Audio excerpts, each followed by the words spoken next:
আজি মই মোৰ জীৱনৰ কথা ক'ম। মোৰ জীৱনৰ কিছুমান সঁচা কথা ক'ম। নমস্কাৰ। প্ৰথমতে মোৰ পৰিচয়টো দি লওঁ। মোৰ নাম শ্ৰীমতী নিৰজ্যোতি দেউৰী। প্ৰথমতে কৈ দিওঁ, মোৰ কাহিনী শুনি হয়তো আপোনালোকৰ চকুলো বাগৰি আহিব। সেয়েহে মোৰ কাহিনীখিনি শেষলৈকে শুনি যাব। মই লখিমপুৰ ঠেকেৰাগুৰিলৈ বিয়া হ'লোঁ। মই মোৰ হাজবেণ্ডৰ লগত প্ৰথমতে ফোনতে চিনাকি হৈছিলোঁ।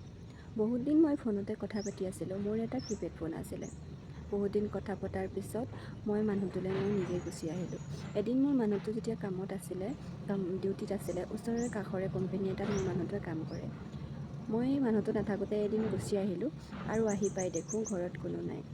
আৰু মই সেয়া যে আহিলোঁ, ঘূৰি যাম বুলি অহা নাছিলোঁ। যি আহিলোঁ মই একেবাৰেই আহিছিলোঁ। মই আহিয়ে কি কাষৰ মানুহ এঘৰলৈ গ'লোঁ। মানুহ ঘৰত সোধোতে মানুহঘৰে ক'লে যে তেওঁ কামত আছে। সেয়েহে মানুহ ঘৰতে মোক অলপ টাইম বহিব দিলে। চাহ আৰু ভাত পানী তেওঁলোকে মোক খাবলৈ দিলে। দুপৰীয়া মানুহজন নাহিলে।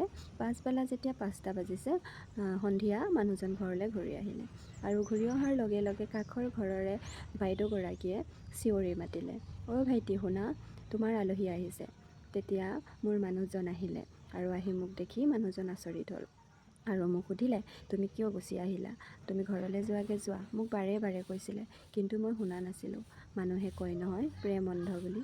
সেয়েহে মই যি আহিলোঁ আৰু নেযাওঁ বুলি মানুহজনৰ লগত জিদ কৰিব ধৰিলোঁ। আৰু মানুহজনেও হ'ব দিয়া, নালাগে যাব বুলি মোক ৰাখি থ'লে। আৰু সেনেদৰে কৰি ঘৰৰ কাষৰীয়া মানুহকে ঘৰ মানে আহি মোক সেন্দুৰ দি মানুহজনৰ লগত প্ৰতিপত্নী হিচাপে থাকিবলৈ দিলে।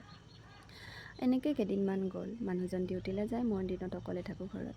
আৰু মানুহজনৰ ঘৰটো, আমাৰ ঘৰটো এনেকুৱা এটা জেগাত আছিলে, গাঁৱৰ একেবাৰে ছাইডত আছিলে। কাষতে ডাঙৰ ডাঙৰ জংঘলো আছিলে। সেয়েহে অলপ ভয়ো লাগিছিলে। যেতিয়া নেকি মানুহটো কামলৈ গুচি যায়, মোৰ বহুত ভয় লাগে। আৰু এনেকৈ থাকোঁতে থাকোঁতে গাঁৱৰ সৰু সৰু ল'ৰা ছোৱালীবিলাকৰ লগত মই চিনাকি হ'লোঁ। আৰু এই সৰু সৰু ল'ৰা ছোৱালীবিলাক মোৰ কাষলৈ বৰকৈ আহিব ল'লে। ৰাতিপুৱা স্কুল যায় আৰু 12টামান বজাত স্কুল যেতিয়া ছুটি হয়, সিহঁতৰ স্কুল ছুটি হোৱাৰ লগে লগে মোৰ কাষলৈ আহে। মোক মৰমতে সকলোৱে কাকি বুলি মাতে। কাকি মানে অসমীয়াত খুৰী। মোক সকলোৱে খুৰী বুলি মাতে মৰমতে। আৰু এনেদৰে সময়বোৰ পাৰ হৈ গ'ল। সিহঁতো আহে, দিনটো মোৰ কাষতে থাকে। আৰু ময়ো সিহঁতৰ লগত কথা পাতিয়ে দিনবিলাক কটাব ধৰিলোঁ। এনেকৈ সিহঁত আহে 12টা বজাত, একেবাৰে দিনটো থাকে, সন্ধিয়া আহে গুচি যায়। আৰু আমি একেলগে চেংগুটি খেলোঁ, একেলগত টিভি চাওঁ, এনেকৈ দিনবিলাক কটাব ধৰিলোঁ। আৰু আমাৰ ঘৰৰ পিছফালে কঁঠালৰ গছ কেইজোপামান আছিলে আৰু সিহঁতৰ লগত বাৰীতে বহি কিনে কঁঠালো খাইছিলোঁ। এনেকৈয়ে দিনবোৰ গৈ আছিলে। আৰু আমাৰ গাঁৱত তেতিয়া কাৰেণ্ট নাছিলে। সেয়েহে আমাৰ ঘৰত মানুহটোৰ কোম্পানীৰ পৰাই কাৰেণ্টটো টানি লোৱা হৈছিলে। আৰু গাঁৱৰ ভিতৰত টিভি আমাৰ ঘৰতে আছিলে। সেয়েহে সৰু সৰু ল'ৰা ছোৱালীবিলাকে আমাৰ ঘৰতে টিভি চাবলৈ আহিছিল। এনেকৈ আহি দিনটো টিভি চাই সময় কটাই, খেলি, চেংগুটি খেলি, এই দৌৰা মেলা এইবিলাক কৰিয়ে দিনবিলাক গৈ আছিলে সিহঁতৰ লগত। ৰাতি হ'লে মানুহজন আহে, দিনত হ'লে ডিউটিলৈ যায়, সিহঁতৰ লগতে টাইমবোৰ পাৰ কৰি থাকোঁ।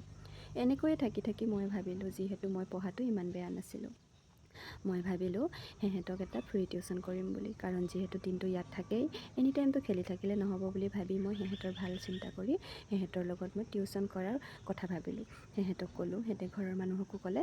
আৰু সেনেকৈয়ে মই সিহঁতক 1 ঘণ্টা 2 ঘণ্টা টিউশ্যন দিব ধৰিলোঁ। সকলো সৰু সৰু ল'ৰা ছোৱালী আহে আৰু সিহঁতক মই টিউশ্যন কৰিব ল'লোঁ। আৰু এনেকৈ থাকি থাকি থাকি থাকি লাহে লাহে সিহঁত ডাঙৰ হ'ল। এনেকৈ থাকোঁতে থাকোঁতে এদিন মই এখন স্কুলত, এখন বুলি নহয়, মই 2-3খন স্কুলতো মই শিক্ষক হিচাপে কাম কৰিবলৈ মই চান্স পাইছিলোঁ। কিন্তু সেয়া মোৰ বেছি দিনলৈ নাথাকিলে। মই নাজানো কিয় মোৰ লগত এনেকুৱা হ'ল। মই ভাবিলোঁ মোৰ কপালতে নাই চাকৰি। সেয়েহে মই নিজৰ ঘৰতে মই কামত ব্যস্ত হ'ব ধৰিলোঁ। কিয়নো এখন নহয়, দুখন নহয়, তিনিখন স্কুলত মই মাষ্টৰণী হিচাপে কাম কৰিব পায়ো মোৰ কাম নহ'ল। কাৰণ মোৰ চাকৰিটো মোৰ হাতত নাথাকিল। সেয়েহে মই নিজৰ ঘৰৰ কামতে মই ব্যস্ত হ'ব ধৰিলোঁ।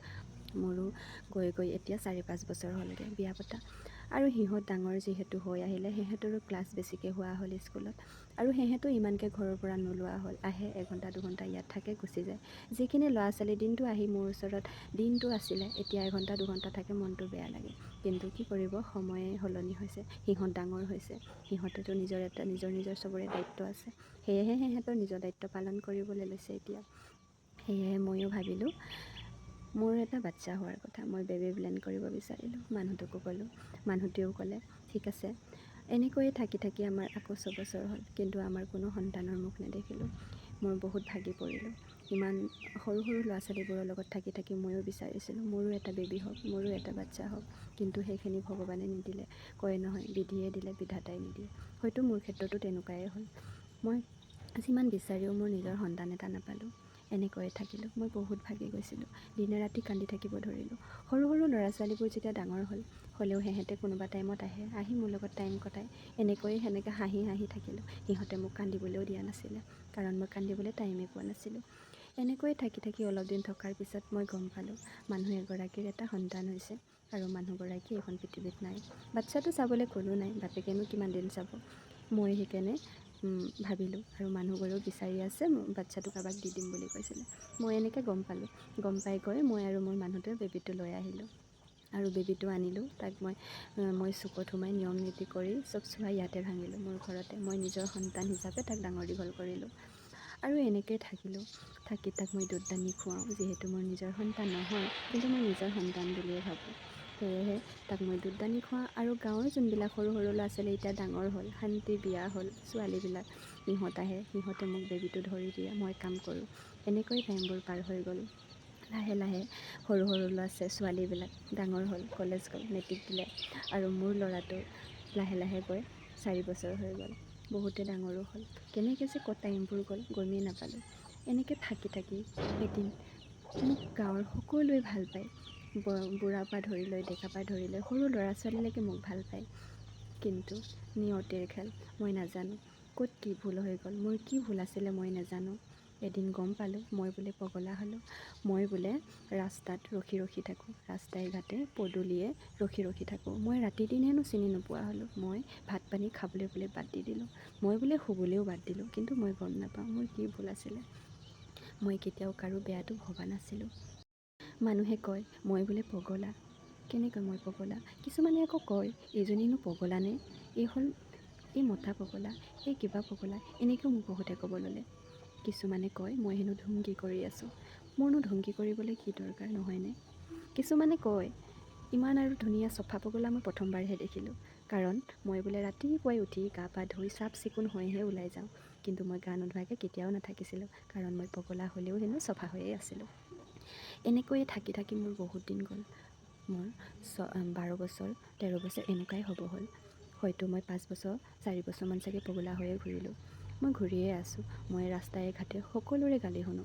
মই হেনো ৰাতি হওক দিন হওক চিনি নাপাওঁ, কাৰোবাৰ ঘৰৰ ভিতৰত গৈ সোমাই থাকোঁ। মোক যোনবিলাক ল'ৰা ছোৱালীয়ে, যোনবিলাক মানুহে মোক ভাল পাইছিলে, সিহঁতেই মোক ঘৰৰ পৰা গতিয়াই বাহিৰ কৰি দিছিলে।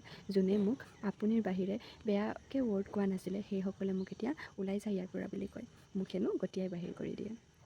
যোনবিলাক ল'ৰা ছোৱালীয়ে মোক খুৰী বুলি ক'লে পগলা আছিলে, সেইবিলাক ল'ৰা ছোৱালীয়ে এতিয়া মোক দেখিলে ভয় খাই বোলে, মোক দেখি আঁতৰতে পলাই বোলে। মই নাজানো, কাৰণ মোৰ হাতত টোপোলি থাকে।